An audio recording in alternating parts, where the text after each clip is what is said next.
Bismillah. Assalamualaikum warahmatullahi wabarakatuh.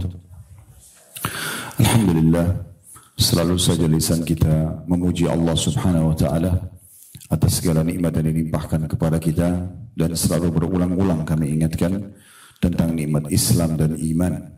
Karena dengan Islam dan iman ini, baik kita lahir di keluarga muslim, kemudian kita berpegang teguh pada Islam itu, dan insya Allah sampai ajal datang nanti dalam kondisi Islam dan iman, ataupun setelah dewasa kita mendapatkan hidayah dan menjadi mu'allaf masuk Islam. Baik Bapak Ibu sekalian, di awal pertemuan kita ini kita kembali mengingatkan kalau kita sedang membedah buku kecil yang ditulis oleh Amir bin Muhammad Al-Mudhari dan diberikan judul 31 Tuntunan Hidup Berkah dan Panjang Umur ala Rasulullah SAW. Artinya ada panduan-panduan dan tuntunan khusus menurut penulis, kurang lebih 31 poin. Itu akan mendatangkan keberkahan, makna keberkahan, kecukupan dari semua apa yang kita rasakan dari nikmat, dan juga akan mendatangkan panjang umur sesuai dengan panduan Nabi alaihi salatu wassalam. Dan kita akan masuk insyaallah pada kesempatan ini panduan atau tuntunan yang ketiga, masalah perbaikilah akhlakmu. Akhlak ini ya semua orang secara alami sebenarnya, begitu disebutkan akhlak atau karakter yang baik, mereka bisa paham. Karena Sang Pencipta Allah telah menjadikan di dalam diri kita akhlak yang baik itu sesuatu yang terpuji. Seperti orang senyum, ramah, dermawan, pemaaf, ya. Ini semuanya jujur, amanah, tanggung jawab. Umumnya orang semua suka. Dan juga kalau ada orang yang memiliki akhlak ini pasti akan terpuji di mata manusia. Sebaliknya, rivalnya atau lawannya yaitu akhlak yang buruk. Seperti berbohong, menipu, memukul, mencuri, menggibah, memfitnah, dan apapun kira-kira yang tidak baik sebenarnya secara alami Allah buat kita pun tidak suka. Kita tidak suka interaksi sama pembohong, kita tidak suka interaksi sama penipu, orang yang suka mengganggu. Mohon maaf, bahkan yang sederhana saja. Kalau ada orang yang intonasi suaranya lembut dengan orang yang intonasi suaranya keras saja, itu sudah cukup jiwa kita cenderung kepada orang yang intonasi suaranya lembut misalnya. Atau orang yang cemberutan dengan orang yang murah senyum. Akan beda sekali. Jiwa kita sudah cenderung kepada orang yang murah senyum dan ramah, dan kita tidak suka dengan orang yang emosional misalnya. Nah ini adalah diistilahkan dengan akhlak atau karakter. Perlu Bapak Ibu garis bawahi bahwasanya memang agama ini adalah agama akhlak, agama akhlak. Allah subhanahu wa ta'ala berfirman tentang Nabi-Nya Muhammad sallallahu alaihi wa ala alihi wa sahbihi wasallam di dalam surah Al-Qalam ayat 4, wa innaka la'ala khuluqin azim. Hai Muhammad, sesungguhnya kau benar-benar memiliki akhlak atau karakter yang sangat agung. Jadi Allah subhanahu wa ta'ala memilih dari kalangan manusia para nabi-nabi ini karena salah satu sebabnya mereka memiliki akhlak yang baik, karakter yang baik. Jadi jujur, amanah, tanggung jawab, murah senyum, ya, memaafkan, kemudian jauh dari semua sifat buruk, pembohong, penggunjing, pemfitnah, memukul, ambil hak orang lain dan segala macam hal. Juga Nabi Muhammad sallallahu alaihi wa ala alihi wa sahbihi wasallam bersabda dalam sebuah hadis yang sahih, innama bu'ithtu liutammima makarimal akhlak. Sesungguhnya aku diutus, kata Nabi sallallahu alaihi wasallam, kepada umat manusia ini justru untuk menyempurnakan akhlak-akhlak yang baik. Jadi memang agama ini adalah agama akhlak. Ciri khas seorang muslim dimanapun mereka berada, mereka akan selalu jujur. Mereka akan selalu murah senyum. Mereka akan selalu dermawan berbagi. Mereka akan selalu pemaaf. Karena itu bagian daripada perintah agama. Dan seorang muslim akan selalu jujur, akan selalu menjauhi sifat bohong, yang mengganggu orang lain, menyakiti orang lain, menipu dan segala macam. Karena itu juga bagian daripada agama. Kalau ada seorang muslim, sosok muslim atau muslimah yang bertolak belakang dengan ini, berarti dia secara individu. Dia bukan membawa agamanya. Karena orang kalau membawa agama Islam pasti baik akhlaknya. Tidak mungkin tidak.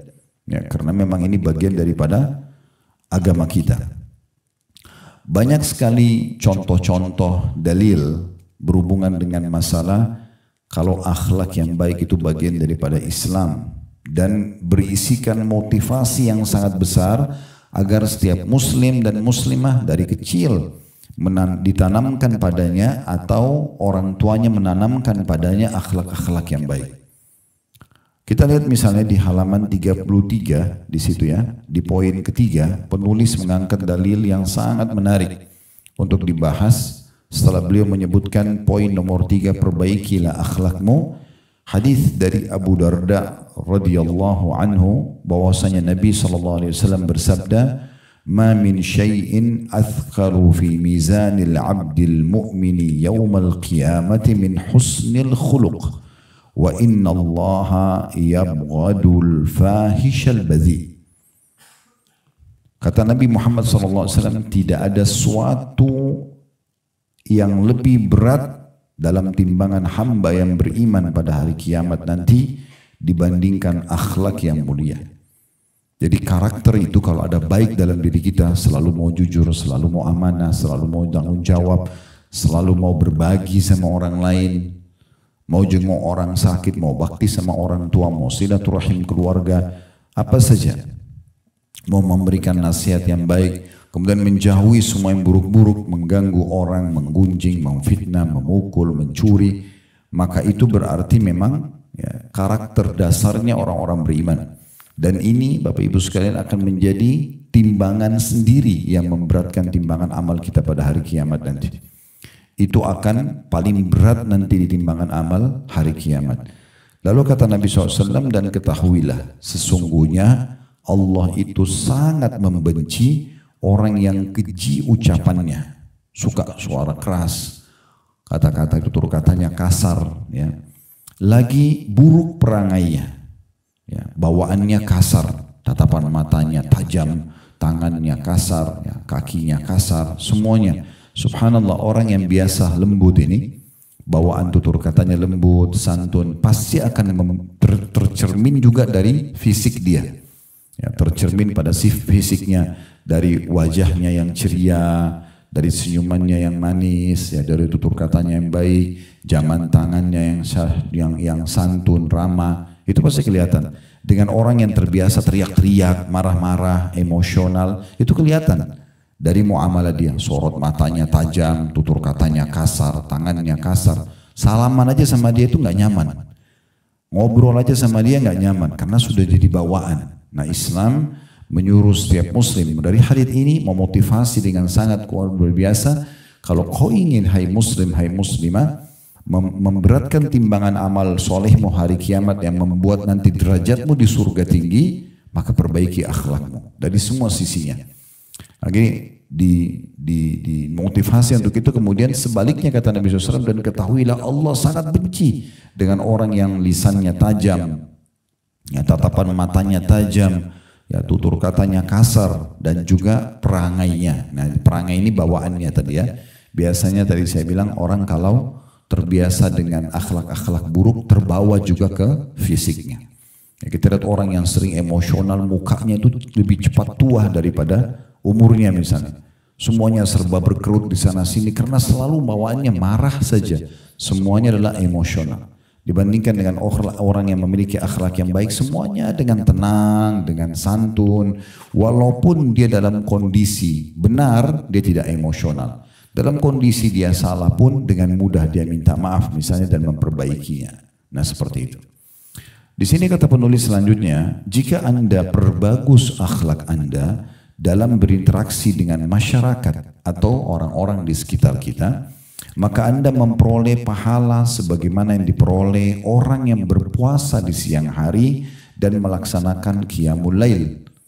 Jadi kalau Bapak Ibu coba memiliki akhlak yang baik, tutur kata yang santun, tatapan matanya syahdu, tadi saya bilang jaman tangannya ramah, suka memaafkan, suka memberi, menasihati, mendahulukan orang lain, semua itu itu akan dengan sendirinya akhlak-akhlak itu dicatat sama sederajat dengan pahala orang yang puasa setiap hari, orang yang sholat malam setiap malam. Perhatikan sabda Nabi SAW berhubungan dengan itu di dalam hadis yang diriwayatkan oleh Abu Dawud. Innal mu'mina la yudriku bi husni khuluqihi darajatas sha'imil qa'im. Sesungguhnya orang mukmin dengan akhlak mulianya benar-benar akan mendapatkan derajat nanti di surga. Tingkat level tinggi sekali fasilitas yang didapatkan di surga sebagaimana diperoleh oleh orang-orang yang berpuasa lagi sibuk mendirikan qiyamul lail atau sholat malam. Jadi ini luar biasa. Bagaimana dengan akhlak yang baik, mungkin orang yang murah senyum, orang yang suka berbagi, orang yang jujur, mungkin dia tidak rutin tiap malam sholat tahajud. Mungkin dia tidak Senin Kamis puasa, dia hanya puasa misalnya Ramadan saja. Tapi dengan akhlaknya yang baik, ya, kita nyaman sekali berteman dengan dia karena tatapan matanya tadi yang syahdu, ucapannya yang ramah, jamaah tangannya yang ramah. Maka ini sudah cukup nanti di akhirat dia akan dapat derajat orang-orang yang banyak ibadahnya. Bagaimana kalau seandainya sosok muslim dan muslimah ini menggabungkan semuanya. Sudah akhlaknya baik, ibadahnya bagus. Malah puasanya rutin, sholat malamnya rutin. Ini udah luar biasa. Makin sulit untuk digambarkan bagaimana tingginya derajatnya nanti di surga. Nah, jadi kalau kita simpulkan sebenarnya Islam datang memang sebagai agama akhlak dan memerintahkan agar semua pengikut Islam untuk menjadi orang muslim yang baik akhlaknya, yang santun, yang ramah. Kalau Bapak Ibu ingin bersama Rasulullah, karena di dunia kita nggak bisa, di akhirat ingin bersama beliau, ingin selalu melihat beliau, ingin mengobrol-ngobrol sama beliau, interaksi dan dekat dengan beliau di surga, maka kuncinya punya akhlak yang baik. Itulah yang dijelaskan di sini oleh penulis. Tidak ada seorang pun di antara kita melainkan mencintai Nabi. Tidak ada seorang pun di antara kita melainkan berkeinginan menjadi orang yang paling dicintai oleh beliau. Tidak ada seorang pun di antara kita melainkan ingin menjadi orang yang paling dekat majelisnya dengan beliau pada hari kiamat nanti. Dan mengenai sarana untuk menuju hal itu agar kita dekat dengan Nabi SAW di akhirat, bertetangga dengan beliau, selalu ada di depan beliau, duduk majlis dengan beliau di akhirat nanti di surga adalah panduannya sabda Nabi SAW yang berbunyi inna min ahabbikum ilayya wa akrabikum minni majlisan yawmal qiyamati ahasinukum akhlaqa. Ketahuilah kata Nabi SAW, orang yang paling aku cintai di antara kalian dan yang paling dekat nanti majlisnya denganku pada hari kiamat ialah orang yang paling luhur akhlaknya di antara kalian. Berarti dengan akhlak yang baik, selain kita akan mendapatkan derajat yang tinggi di surga, kita juga akan bersama dengan Nabi SAW nanti bermajlis dengan beliau di surga sana. Ini luar biasa, ya. Suatu kelebihan yang luar biasa. Baik, itu tadi apa yang ditulis oleh penulis. Sekarang kita lebih panjang lebar masuk penjelasan tentang masalah akhlak, ya. Di antaranya hadis Nabi SAW dengan sanad hasan. Kalau tadi hadis-hadis yang kita baca di buku, kalau Bapak Ibu mau kembali ke perawi atau siapa yang meriwayatkan hadis, semua ada footnote-nya, ya. Ada angka kecil di sebelah hadis, di bawah ada ditulis hadis riwayat siapa. HR berarti hadis riwayat, di sebelah ini disebutkan Tirmidzi, Abu Dawud, Ibnu Majah dan seterusnya. Nah, sekarang yang saya sampaikan ini adalah tambahannya. Ada sebuah hadis diriwayatkan Abu Dawud dan Ibnu Majah dan hadis ini hasan.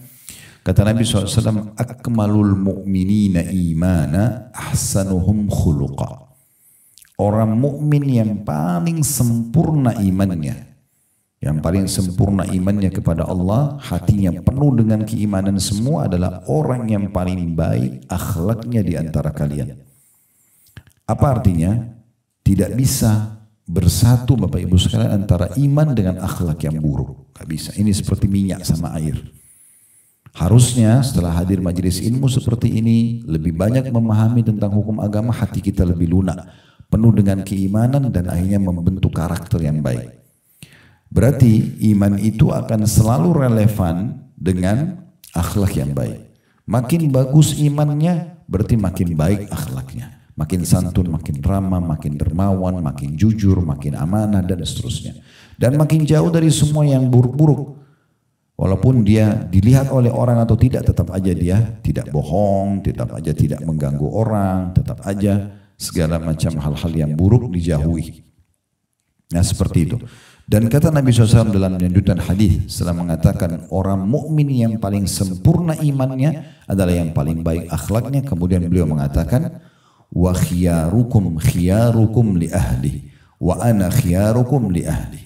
Ketahuilah, tolok ukur seseorang itu paling baik akhlaknya justru yang paling baik pada pasangannya.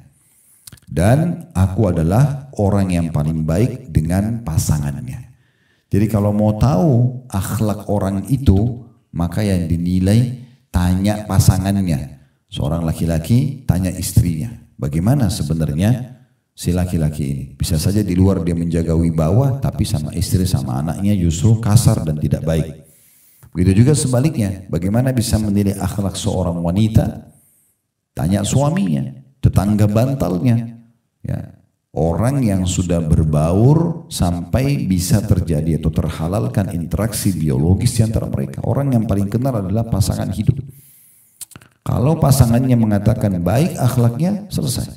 Walaupun satu dunia mengatakan dia tidak baik. Jadi menjaga akhlak yang baik itu luar biasa. Dan akhlak yang buruk yang dilarang dalam Islam itu berefek luar biasa terhadap penilaian orang kepada kita. Oleh karena itu, kita tujuannya duduk belajar seperti ini Bapak Ibu sekalian, ini sering kami sampaikan di setiap majelis kami. Kita kalau duduk seperti sekarang berarti kita sedang bicara sekarang ke depan. Kita nggak bicara yang lalu.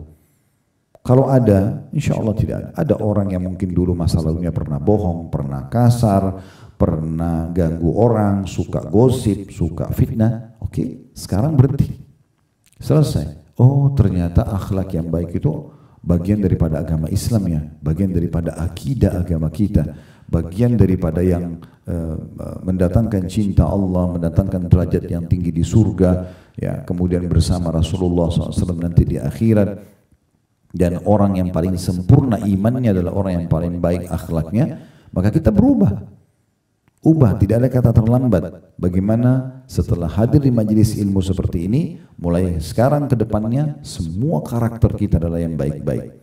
Tidak ada kata terlambat. Tidak usah bilang, saya sudah terlanjur dulunya itu suka kasar sama suami saya atau sama istri saya. Dia sudah tahu saya begitu, sudahlah saya nggak usah berubah. Jangan. Tujuan majelis ilmu mempelajari wahyu Allah, mempelajari sunnah Nabi SAW, kemudian diterapkan. Itulah efek majelis ilmu. Kita taubat dan meninggalkan apa-apa yang buruk yang pernah menimpakan karakter kita atau perbuatan kita, ya, atau kebiasaan kita menjadi sesuatu yang baik. Itu efek daripada majelis ilmu. Oleh karena itu kita bicara hari ini ke depan. Mulai sekarang jadi istri yang paling santun dengan suaminya. Jadi suami yang paling penyayang dengan istrinya. Jadi orang tua yang paling pelindung, ya, pada anak-anaknya. Jadi anak-anak yang paling santun dan ramah dengan orang tuanya. Jadi tetangga yang paling baik dengan tetangganya. Jadi guru yang paling baik dengan muridnya. Jadi murid yang paling santun dengan gurunya. Jadi partner bisnis yang paling jujur dengan partner bisnisnya. Dan seterusnya. Buat suasana bagaimana, ya, orang-orang di sekitar kita merasa nyaman berinteraksi dengan kita karena akhlak yang baik. Sampai para sahabat itu mereka merindukan untuk bisa melihat saja Nabi. Karena luar biasa akhlak yang beliau contohkan. Luar biasa akhlak yang beliau contohkan. Bagaimana Nabi SAW pernah dalam satu majlis beliau, ini salah satu contoh akhlak saja. Tidak pernah mau menolak orang yang minta. Jadi kalau ada Bapak Ibu hadir di sini, kalau ada orang minta masih punya perhitungan, udahlah, untuk apa saya kasih, toh saya sudah kasih dia kemarin, saya sudah kasih dia minggu lalu, saya sudah pernah bantu tahun lalu. Ini perlu diperbaiki. Ini akhlaknya kurang baik. Puncak daripada kedermawanan seseorang justru tidak pernah menolak siapapun yang minta, walaupun berulang-ulang.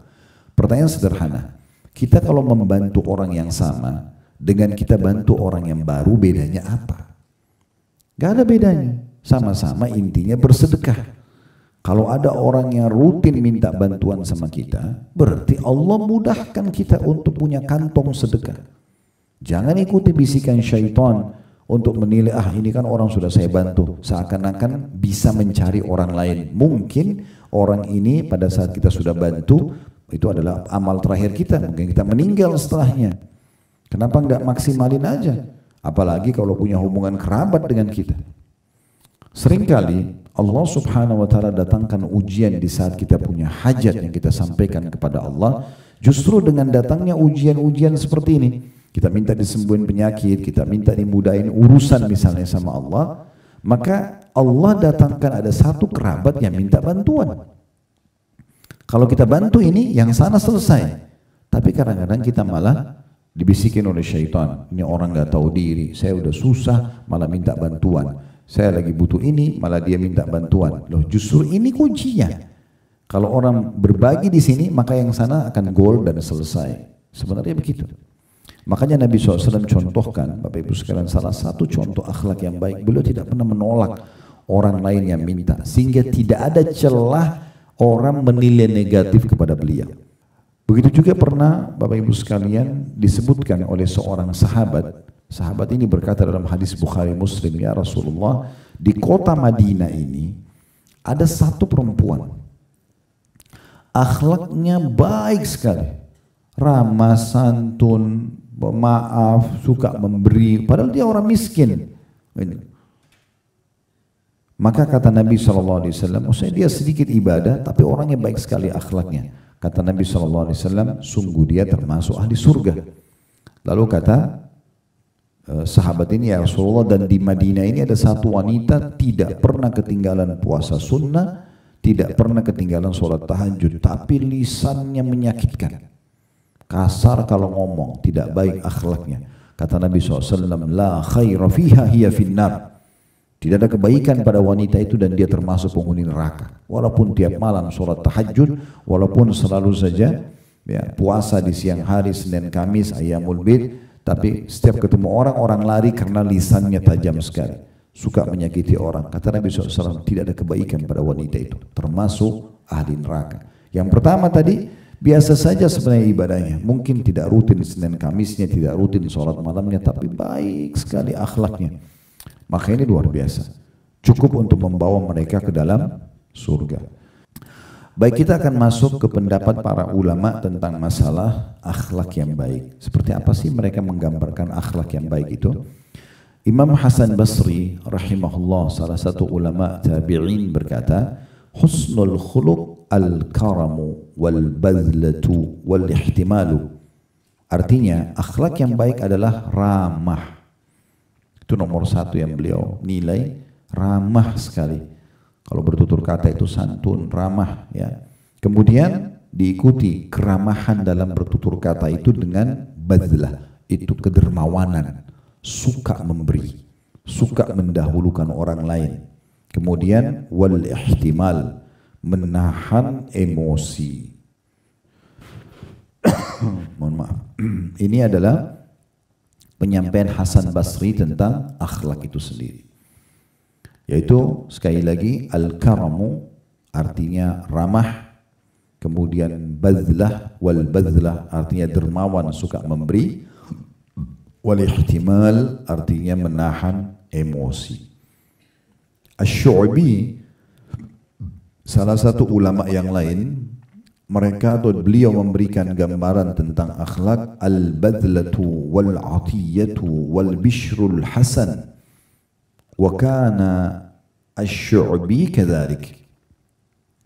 Beliau mengatakan akhlak yang baik adalah al-badlah, dimulai dari kedermawanan. Jadi kalau kita lihat definisi atau penyampaian Hasan Basri dan ya al-Syu'bi hampir sama ini di sisi kedermawanan, suka memberi. Artinya kalau ada orang di antara kita masih perhitungan, kalau mau memberi, berbagi di jalan Allah, berarti itu masih jauh dari akhlak yang baik. Ya. Jadi suka memberi, dan ingat puncak daripada kedermawanan pemberian adalah tidak pernah menolak siapapun yang orang minta dia kasih, kecuali dalam satu keadaan kita tahu orang itu akan melakukan Apa yang kita berikan kemaksiatan kepada Allah baru kita tidak beri. Misalnya dia pakai mabuk, judi dan segala macam. Tapi kalau selain daripada itu kita selalu memberi. Maka kata Syu'bi, al-badlah khuluqul hasan, akhlak yang baik adalah yang pertama kedermawanan. Kemudian wal atiyah, suka memberi. Sebenarnya al-badlah wal atiyah ini mirip ya. Cuma al-badlah itu dermawan secara umum, kemudian al-atiyah artinya suka memberi sesuatu yang lebih. Jadi kalau misalnya ada orang minta segelas air, dia mungkin menyiapin 1 teko, ya. Nah itu diistilahkan dengan atiyah. Ada satu ulama, sedikit saya sisipin cerita di sini, nanti kita kembali ke lanjutannya. Syekh bin Baz rahimahullah, seorang ulama mufti Saudi yang beliau sudah meninggal. Beliau subhanallah diuji sama Allah, matanya buta tapi karena ilmunya yang luas menjadi muftinya Saudi. Yang jelas Syekh bin Baz rahimahullah ini pernah didatangi oleh seseorang yang minta bantuan sama beliau. Minta bantuan. Dan waktu ditanya, kau butuh berapa? Syekh bin Baz ini terkenal orangnya sangat dermawan ya. Maka dia bilang saya butuh 2.000 real. 2.000 real. 2.000 real kalau kali 4.500 sekarang 9 jutaan. Lumayan, cukup besar sebenarnya. Maka Syekh bin Baz menyuruh sekretarisnya, karena beliau buta, tuliskan, dicek buat orang ini 2.000 real.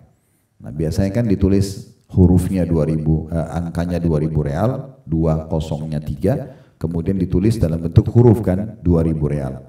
Subhanallah, orang yang minta bantuan ini, waktu dia menuju ke bank untuk mencairkan 2.000 real, syaitan bisikin dia.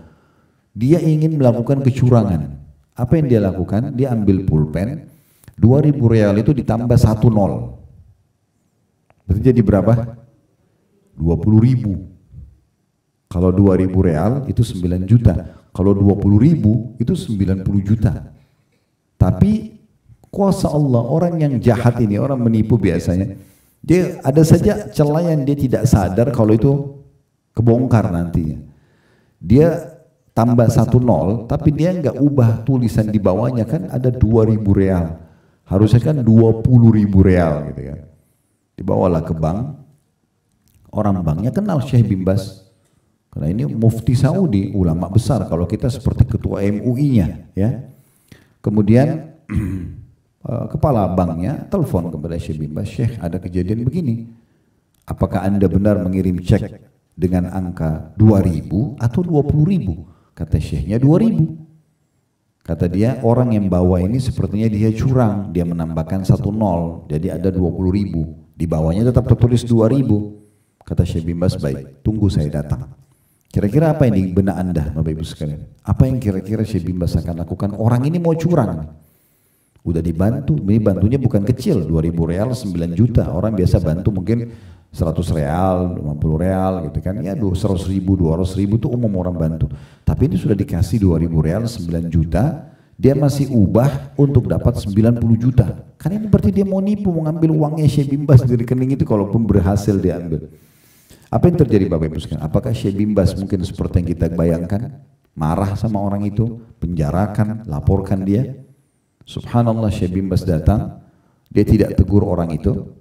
Dia minta ceknya tadi, kemudian dimusnahkan, dirobek, dikeluarin cek baru, ditulis 20.000 real. Dikasih betul 20.000 real. Lalu dia bilang sama sekretarisnya, kita belum tahu kebutuhan saudara kita ini. Mungkin dia butuh 20.000 real. Diganti 20.000 real dikasih, lalu dia pergi. Dia nggak marahin orang tersebut. Coba, ini luar biasa. Tingkat kedermawanan yang susah untuk digambarkan gitu ya. Nah itu diistilahkan dengan atiyah. Kalau ada orang mau memberi lebih daripada kebutuhan, ya, orang hanya minta sepiring nasi, kita siapin dengan lauknya, kita siapin dengan air putih, dengan jusnya kita bungkusin, itu semua namanya atiyah. Ya, ini masuk dalam akhlak yang baik, ya, suka memberi, tapi memang lebih daripada kebutuhan atau di atas kebutuhan itu.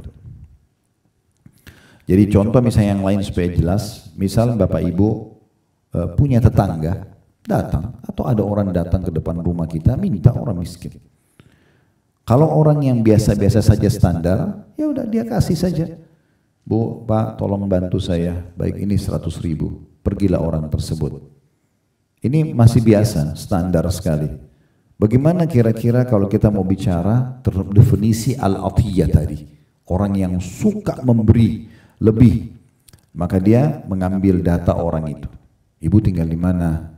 Oh, tinggal di sini. Dia coba ikut, dia lihat rumahnya, dia lihat kondisinya. Oh, ternyata rumahnya ini tinggal di pinggir kali, cuma pakai kain atau terpal.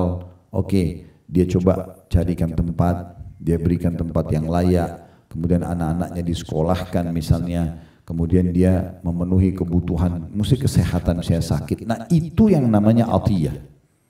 Orang yang datang memang menyelesaikan perkara seseorang sampai orang itu sudah tidak tahu lagi harus bilang apa karena kebaikan kita. Nah, seperti itu yang dimaksud.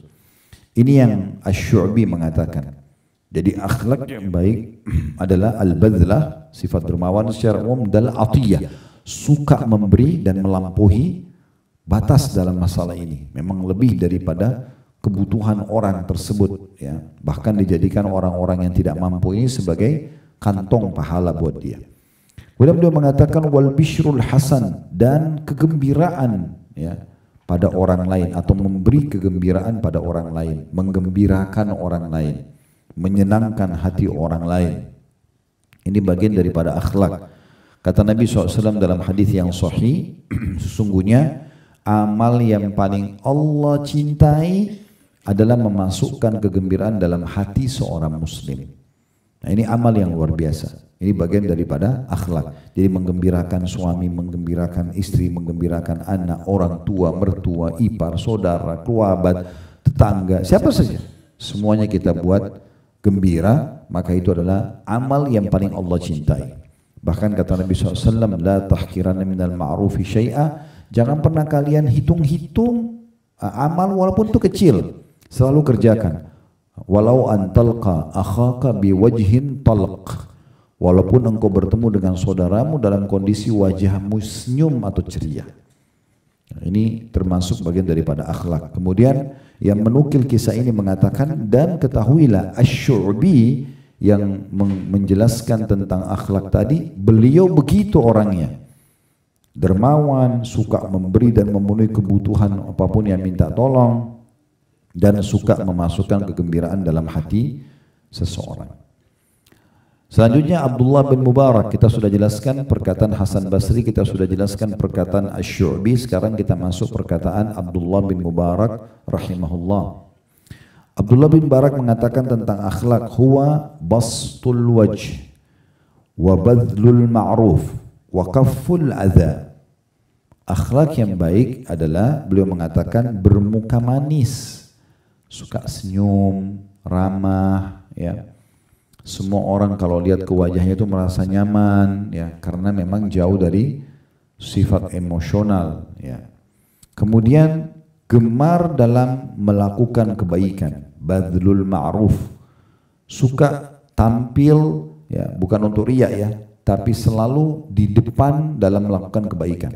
Ada ajakan untuk donasi, dia yang paling pertama. Ada ajakan untuk gotong royong, dia yang paling pertama. Ada ajakan untuk jenguk orang sakit, dia yang paling pertama. Pokoknya dia selalu ada di depan. Nah, itu namanya badl ma'ruf. Kemudian yang ketiga, waqaful adza, dan menahan diri dari menyakiti orang lain.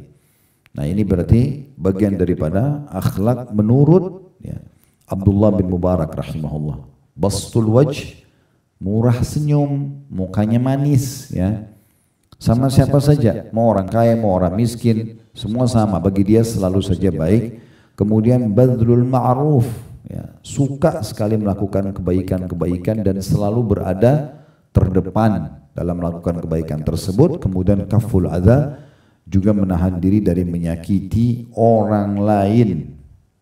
Menyakiti orang lain. Jadi semua bisikan syaitan yang membuat kita mau ganggu orang, berhenti, nggak ada. Semua yang bisa menyenangkan orang, oke. Nah, seperti itu. Kita tinggal kontrol diri saja supaya tidak terganggu dengan bisikan-bisikan syaitan. Imam Ahmad rahimahullah, ini ulama yang keempat yang kita nukil, mengatakan tentang akhlak, Husnul khuluq alla taghdaba wala takhtad, ya.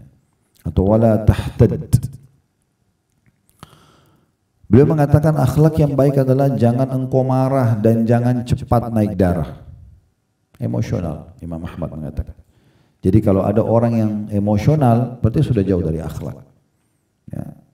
Kalau orang bisa mengontrol dirinya dari emosi, maka itu berarti orang ini memiliki akhlak. Ya. Bahkan kita dianjurkan dalam Al-Quran, dalam surah Al-Furqan, Allah menggambarkan tentang ciri hamba-hamba Allah yang disayangi oleh Allah. Ibadur Rahman adalah wa idza khatabahumul jahiluna qalu salama. Mereka kalau diajak ngomong, diajak bertengkar dengan orang bodoh, mereka mengatakan salam. Ya udah terserah kamu aja. Kalau sudah ada yang ngajak bertengkar, tinggalin aja. Nggak usah layani. Ya, kalau orang mau bicara baik-baik, oke kita layani. Nah seperti itu. Jadi beliau mengatakan akhlak itu, Imam Ahmad mengatakan tolok ukur sederhananya adalah engkau tidak emosional, tidak cepat naik darah. Ya. Tahtad itu naik darah. Kemudian beliau mengatakan juga husnul khuluq an tahtamila ma yakunu minan nas. Dan termasuk akhlak yang baik adalah kamu bisa menahan amarah di hadapan orang. Jadi Imam Ahmad sebenarnya berkisar di masalah emosional. Karena emosi ini memang Bapak Ibu sekalian merusak semuanya. Raut wajah kita jadi berubah. Tutur kata kita jadi kasar, mata kita jadi melotot. Sikap kita semua jadi tidak teratur, tidak ada manajemennya. Orang emosi itu tidak ada lagi manajemen dalam semua hal. Ya, tidak bisa termanage sudah lisannya, matanya, tangannya, kakinya, udah nggak bisa lagi terkontrol. Idenya semuanya buyar. Makanya Nabi SAW mengatakan, la taghdab walakal jannah. Jangan kau emosional, pasti kau akan masuk surga. Itu kata Nabi SAW. Ringkasnya begitu. Udah baik-baik aja. Orang mau emosi terserah, kita nggak usah ikut emosi. Ya. Apakah berarti orang tidak boleh marah? Ustaz? Boleh. Nabi SAW marah kalau ada orang melanggar hukum Allah. Raut wajah beliau berubah. Tapi dalam keseharian, enggak. Kalau hanya kena masalah teknis-teknis saja, enggak usah emosional. Sampai pernah ada sahabat mengatakan, ya Rasulullah, berapa kali kami harus maafkan pegawai kami?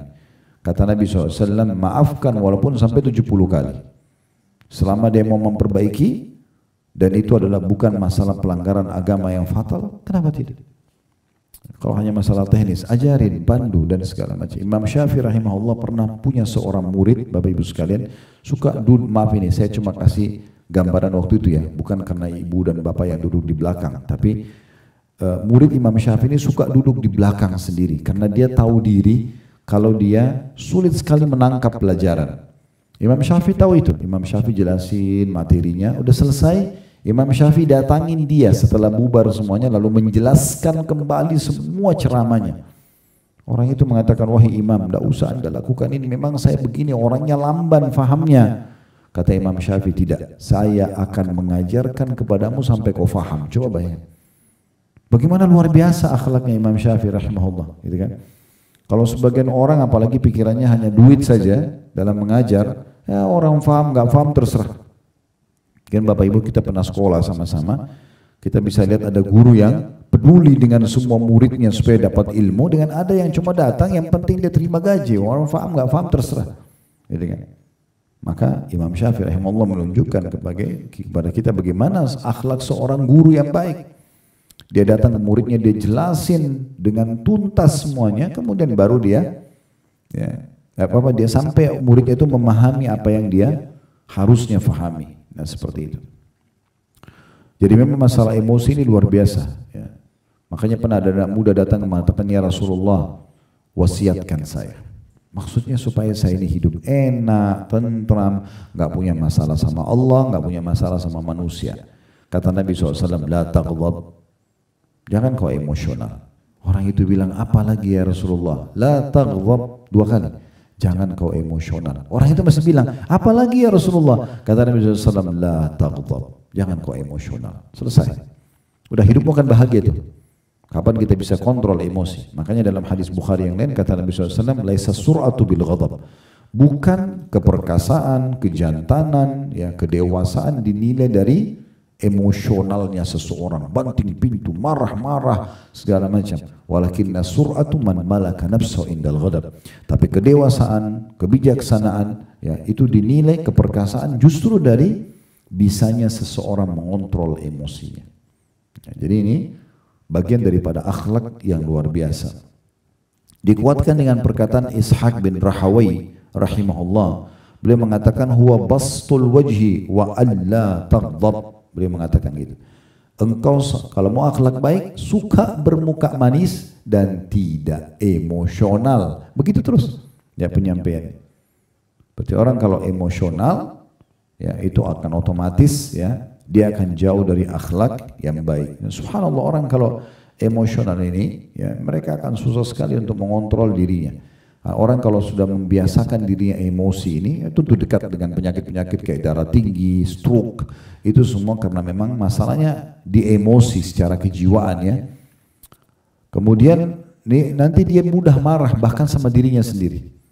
Orang yang biasa emosional ini mungkin pintu rumahnya ditiup angin tertutup, lalu dia marah sama pintu, dia marah sama angin. Mungkin dia mau pakai sendal, kemudian karena dia buru-buru sendalnya dia pakai terbalik yang kanan dan kiri. Dia bisa marah dengan dirinya sendiri.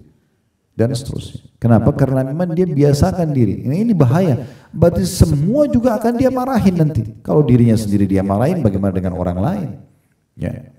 Saya kadang-kadang subhanallah tidak bisa berpikir menangkap dengan normal bagaimana kalau ada seorang ibu yang Allah berikan anak dia di saat ada banyak wanita yang tidak bisa diberikan anak atau belum diberikan sama Allah, begitu ada anak itu menjadi ajang pelampiasan emosi. Subhanallah.